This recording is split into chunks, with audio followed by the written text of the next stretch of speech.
Welcome to the InnerTuning podcast. My name is Richard Matisaw.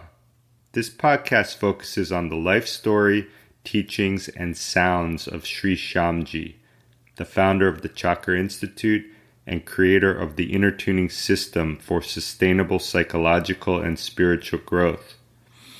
In these episodes, we will share many fascinating stories and explore topics that include the science of spirituality, the path to enlightenment, the yoga of sound, sound healing, the chakras and microchakras, three-body purifications, and much more.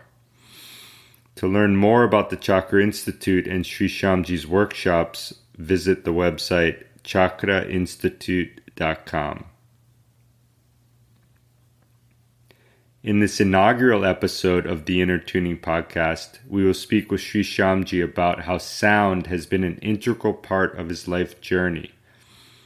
From self-healing to meeting his guru in the Himalayas, playing concerts with musical greats like Ravi Shankar, experiencing the microchakras, and developing InnerTuning as a practical and systematic way to help people progress on their spiritual paths.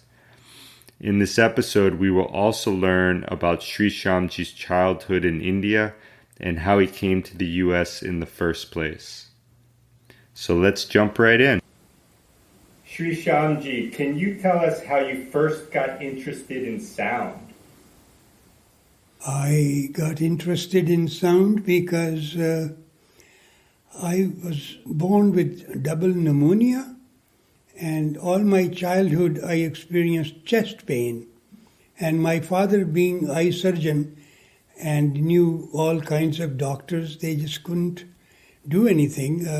Painkillers were a very poor option, but I had to live on them for the first 12 years of my life. One day, it just so happens that I met a holy man. There are many holy men in India walking around all the time. We can see them, so it was not a surprise. But he was a very exceptional person because he knew about my chest pain, he knew about my family, he knew about my 7 generations. He gave me the names of everybody. That was really remarkable, not only for me, but for my father as well when I told him about my story of meeting this man. And then my grandfather knew one more name, and there are still 2 names that nobody knows. So we just give him the benefit of the doubt that he was really a very, very enlightened being that I can, if I can call anybody enlightened, he really was.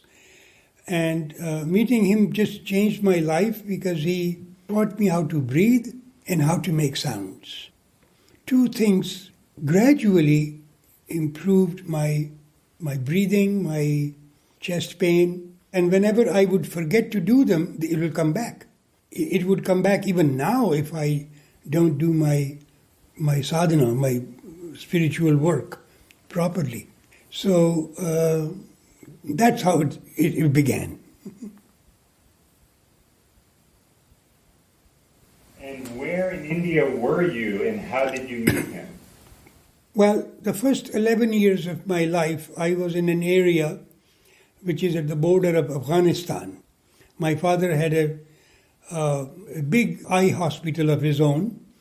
And then every summer we would go for vacation, naturally, because he could not do any surgery in the hot climate. So you go to the mountains. And that year, 1947, we went to Mussoorie, which is a beautiful hill near Dehradun, the foothills of the Himalayas. After the vacation in July, we were coming back. Then we reached Punjab. There were some disturbances going on. So my father halted for some time, hoping that when things calm down, we will go back. Well, in August, the country was divided. We never went back home. And my father had spent everything that he had brought on vacation. We had no choice but to just be where we were. And then he decided to, he had some friends in Dehradun, which is near Mussoorie, where we were vacationing. So we decided to go back to Dehradun. And it was in Dehradun that I met him. which is also another story. We boys, see, this being a terminus station, the train really slows down by the time it reaches the train station. So what we would do, we would just take a train and go down 5-7 miles and we'll steal some lychee fruit from the orchard. And then on the way back, we just catch the train by running a little bit. Well, I guess that day I picked a few more lychees than I should have. I missed the train. So I had to wait for the next train to come, which was not very, very long. So while I was waiting and I was eating those sour lychees, I heard a remarkable sound, a voice, which could have been human, which could have been not human. It was difficult to tell. But it was such an extraordinary sound. And I would just walk in one direction or another to try to find the source of it. Where is it coming from? Whichever direction I go, it seems like it's coming from there. And finally, I closed my eyes and I sat down because I couldn't figure out where the sound was coming from. And when I opened my eyes, it was just a little tila, a little hillock. And there was a man sitting there, ancient looking, thin, tall, sitting in a full lotus posture. And he had an iron trishul, a trident. He was just right next to him. And he called me by my first name. And then he told me the story of all the people that he knew about in my family. So first I thought, my father is an eye doctor. He probably knows about him, and my grandfather. But when he told me 7 different names in my family, that was quite impressive. Then he told me also that he was my teacher in my last life. And I didn't believe in last life because I came from a family of medical doctors.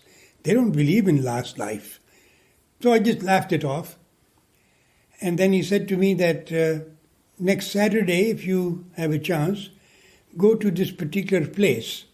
It will help you. That's all he just said. It was a temple, Shiva temple, called Tapkeshwar, which was about 5 miles away from where I lived. So I bicycled my way there, and sure enough, he was there.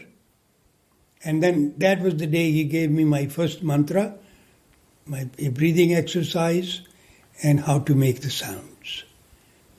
And that was life-changing. What a remarkable story. It's amazing how fortuitous things can happen like that. Well, things happen because they are supposed to happen. So the teachings that he passed on, are they associated with anything specific?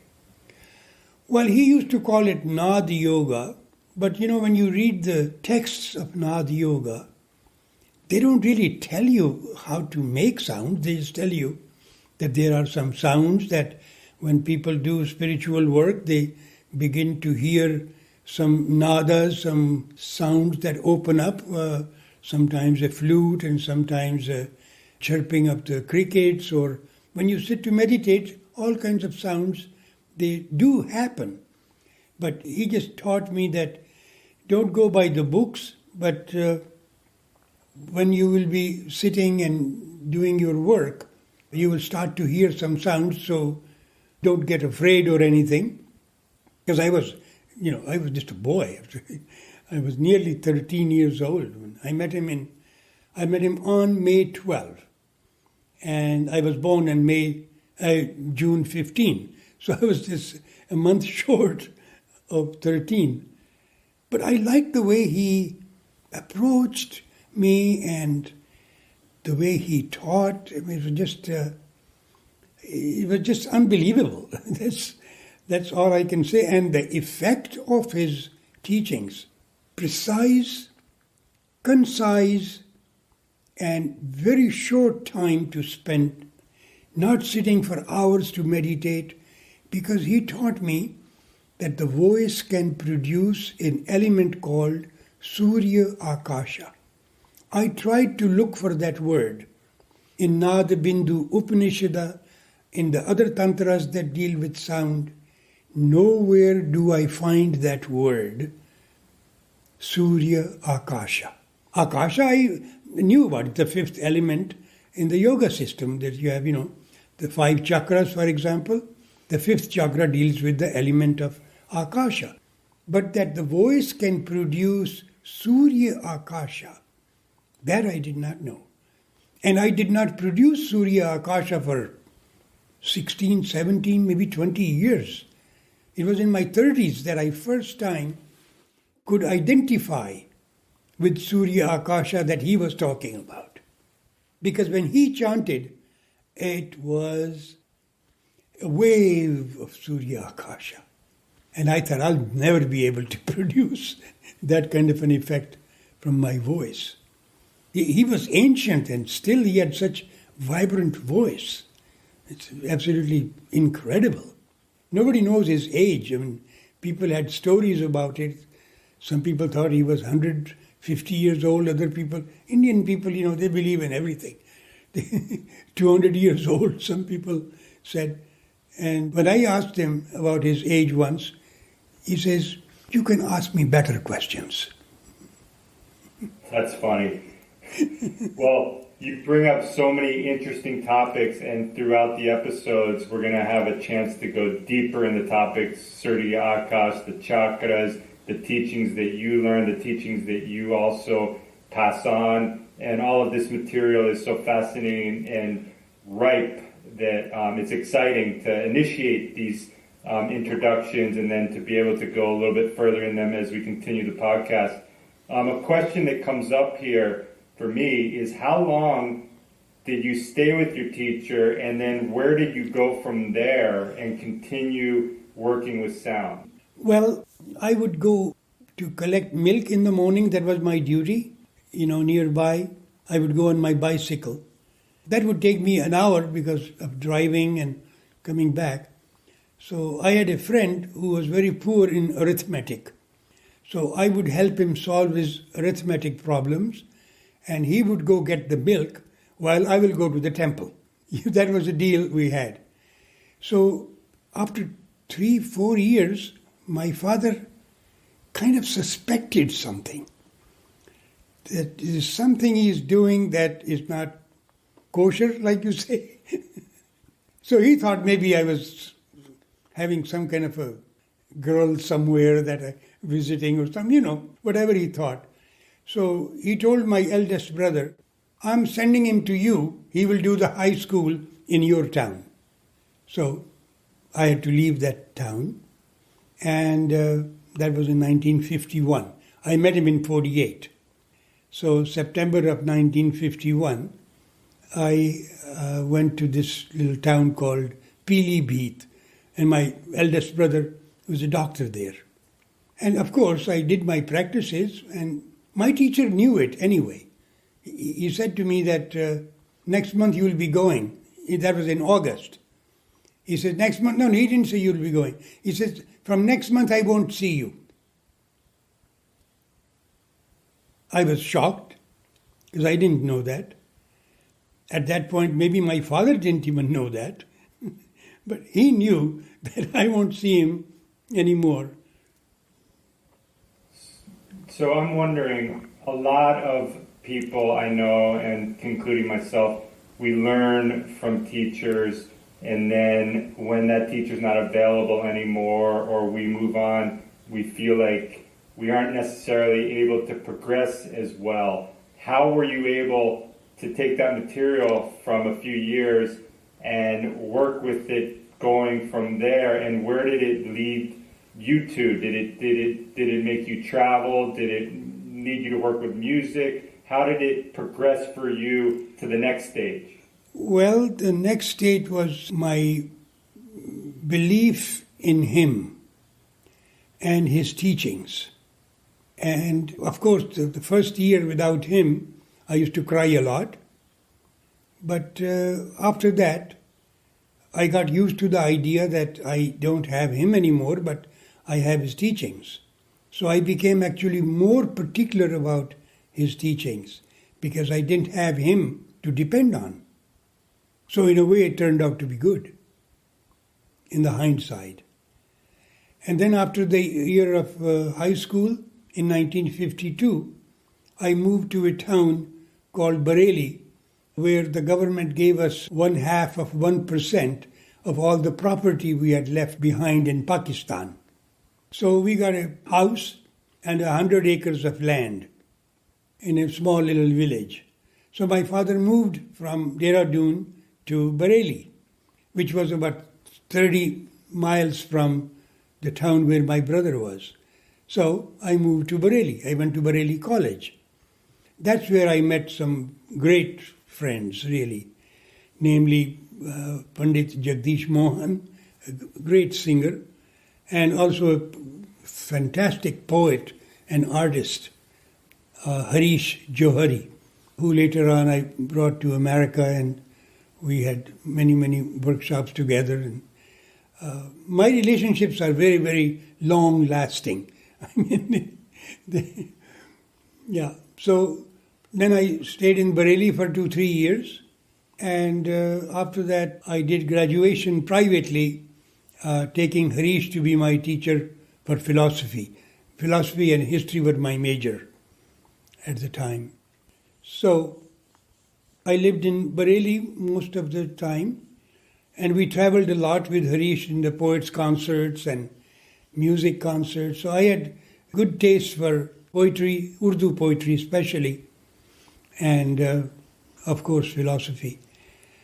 And then there was a mental hospital behind the college. And in my spare time, I would just go there and just look at the people, what kind of a people they are. Some of them were behind bars, some of them were in the open, but they were all mentally compromised people. And I kind of felt empathy towards them. So I would go and I would talk to them. And I remember one time I was holding on to those bars and talking to this man. And he was talking like a very sane person. And then he comes near and he spat at me.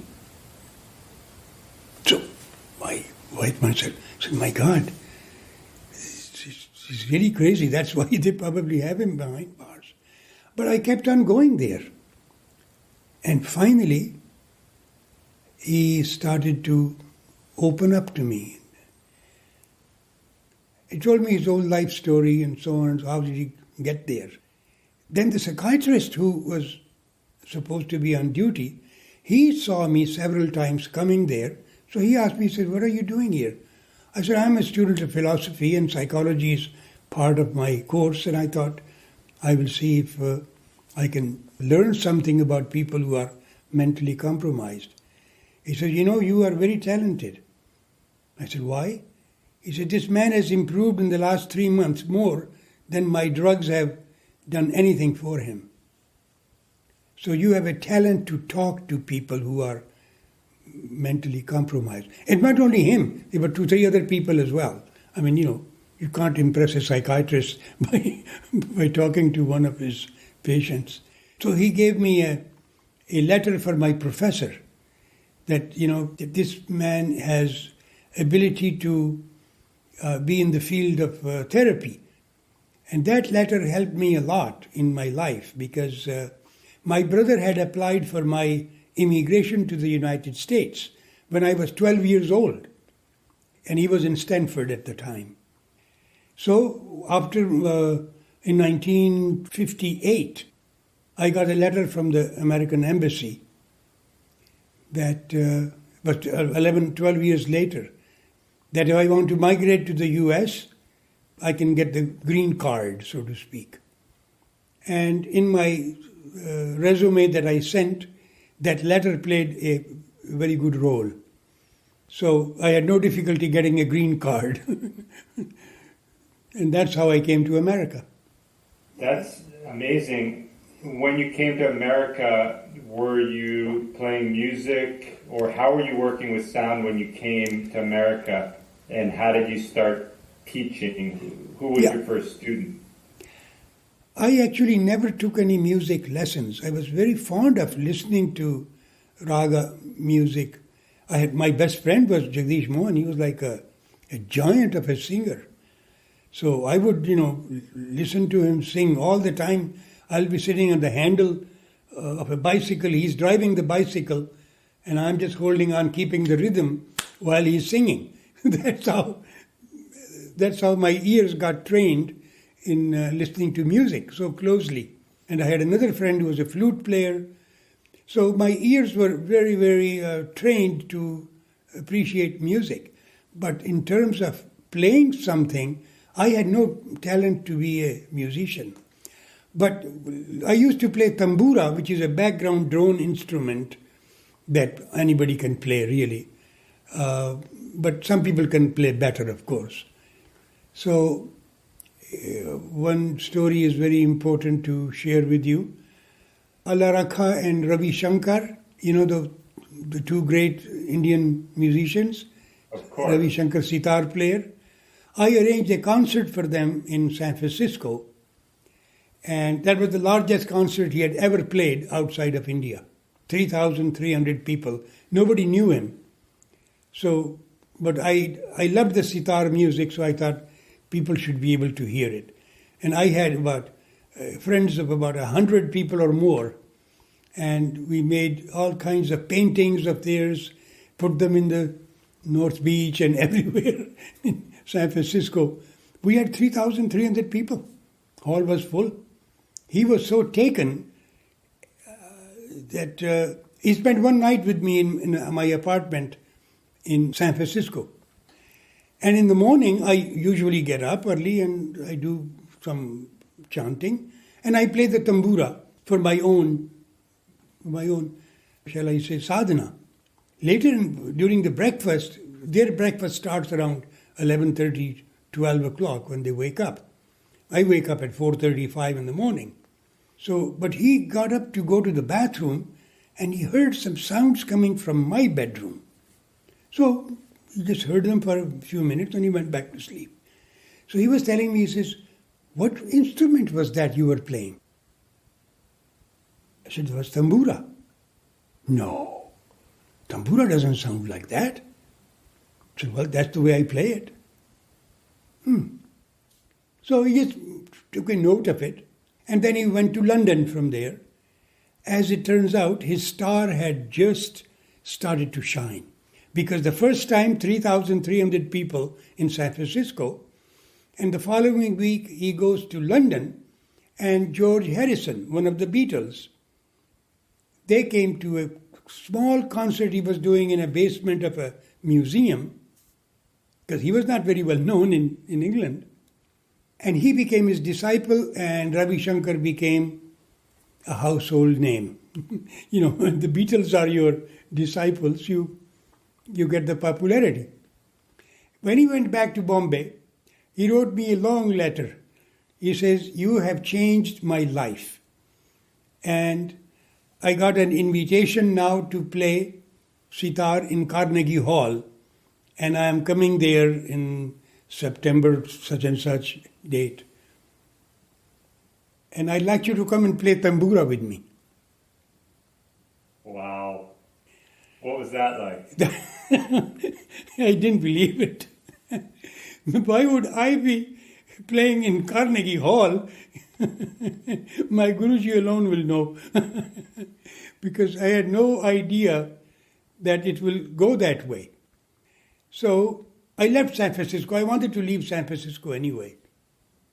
So I sold some things, I gave away some things, and I packed a suitcase, and I moved as if I'm never going to go back. And that's exactly what happened. I shifted, in September, October, I traveled with him. 24 concerts we played on that tour, from Buffalo to Washington. Every major university, Carnegie Hall, and at the end, Lincoln Center, second concert. So I met a lot of people. I met Richard Alpert, Ralph Metzner, Alan Watts.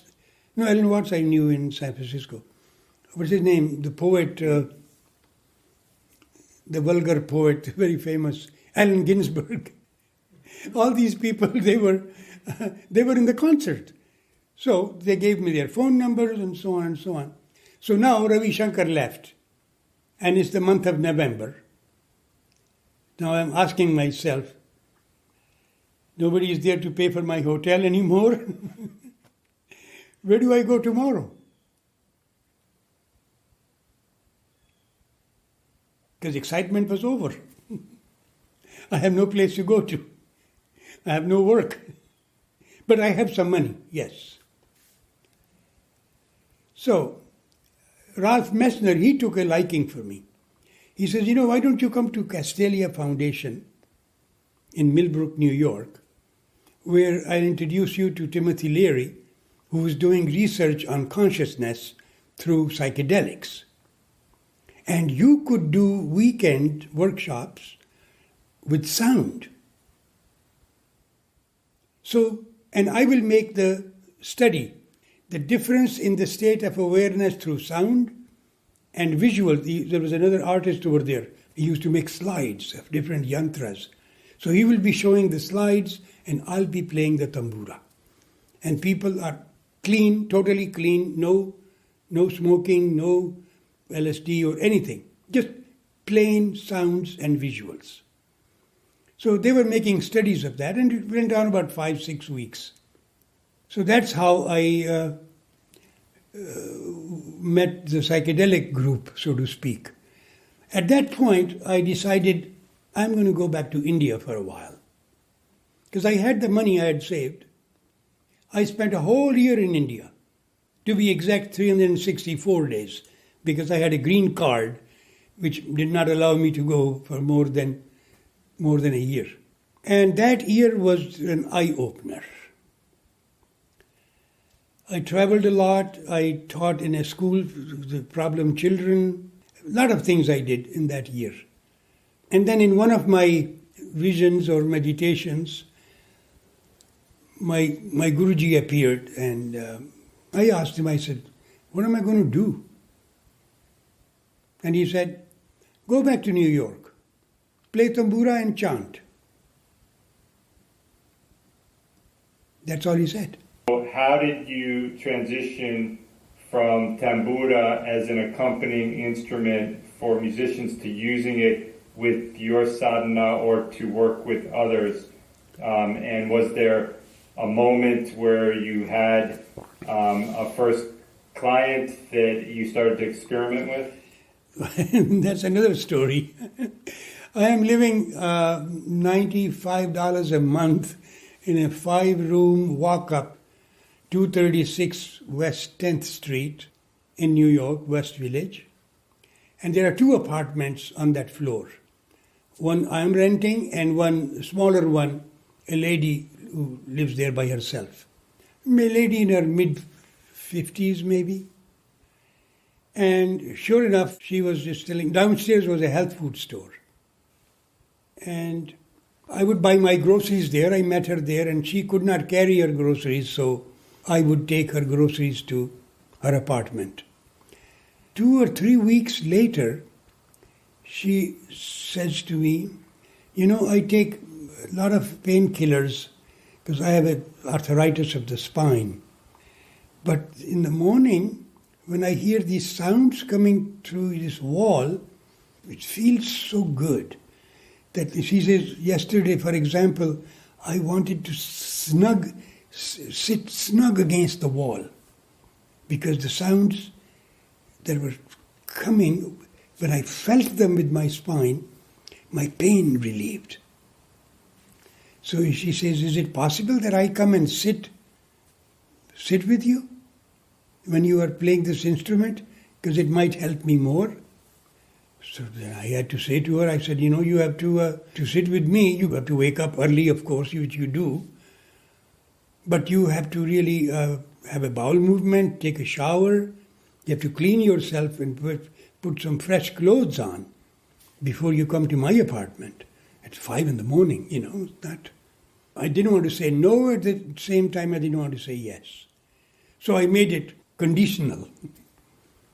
And sure enough, she was determined. So according to her, she stopped taking her medication and her pain went away. Wow. So that was my first, you can call it client, student, whatever you want to call it. Then I started to work with her a little bit more seriously.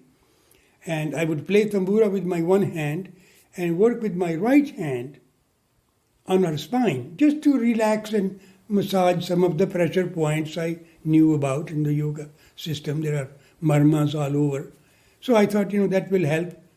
Or that literally changed her lifestyle to the extent she didn't ask me to bring her groceries up anymore,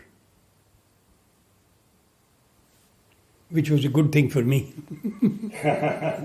It's so remarkable how working with sound can be so transformative. And nowadays there are all these modalities with sound healing and different things that people are calling this and that, and whether they're valid or not. My question is, and this is the last question for this episode, is from the perspective of Naad Yoga, what does sound healing really mean? Sound healing means that, we are made up of these, now medical people say that human body is made up anywhere between of 70 to 100 trillions of cells. All these cells, they are so intelligent that some decide to become a liver, some decide to become lungs or whatever. But they all are basically vibrating. And what is keeping them together is the Surya Akasha, which I learned much later. So this Surya Akasha, it just binds your cells together. So when you are already purifying yourself in the morning, my students, they are required to wake up early and have a bowel movement. It's one of the most important activities of the day. I tell my students, you cannot drink anything unless you urinate in the morning. You cannot eat anything until you defecate. That way you will keep your system at the physical level as pure as possible. Because there are certain winds in the body that interact with other winds. In yoga system we say there are 5 major pranas. It's called apana prana, samana prana, prana prana, udan prana, vyan prana. And all of these are very pure life forces called prana. But the apana prana is a detoxifier. If that detoxifier does not do its job, it is going to influence the purity of these pure pranas that are naturally pure. But because of the apana prana, they become impure. And once they become impure, the problems start at some level or another. Whichever part of the body is weak, you're going to start to show some kind of a symptoms over there. So therefore, purification is the name of the game. You really have to keep your body as pure as possible. And maybe later on I'll tell you that you have more than one body so that it doesn't come to you as a shock. So that is the way I started to work with people. And because I had saved some money from my days in San Francisco, it took me a year or so to exhaust all that money, but that was the money, that was my education. I started to work with other people. In those days, you remember, people used to get high on one drug or another, you name it, all the psychedelics. They were very, very popular. I met a drummer who was hooked on heroin, who became my lifelong friend as well, and my driver and my recording engineer and everything.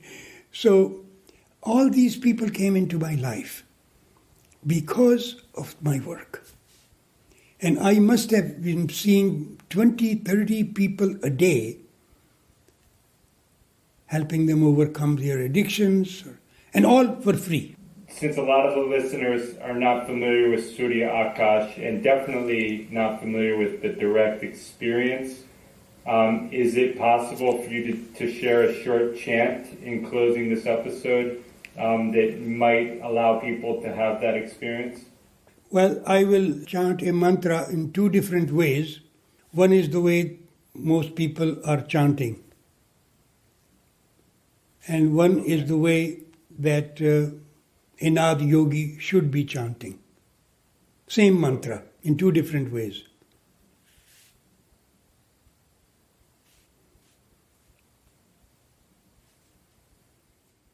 Om Namah Shivaya, Om Namah Shivaya. Om Namah Shivaya, Om Namah Shivaya. Om Namah Shivaya, Om Namah Shivaya. Om Namah Shivaya, Om Namah Shivaya. That is the way the mantras are chanted these days. Naada yogis, they don't breathe in with their mouth to chant, because you can't produce Surya Akasha if you don't breathe in with your nose.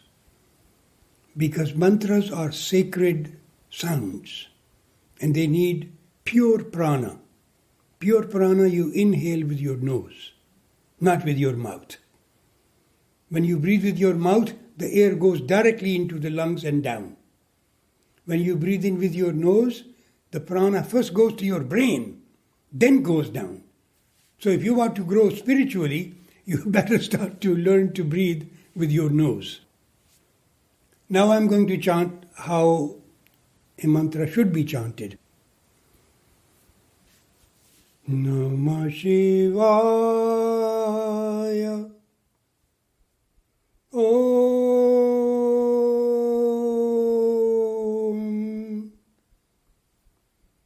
Namah Shivaya.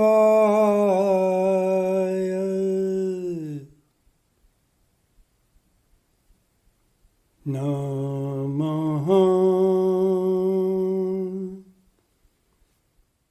Shivaya.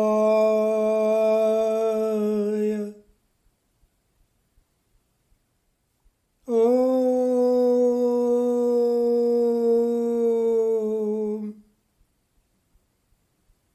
Namah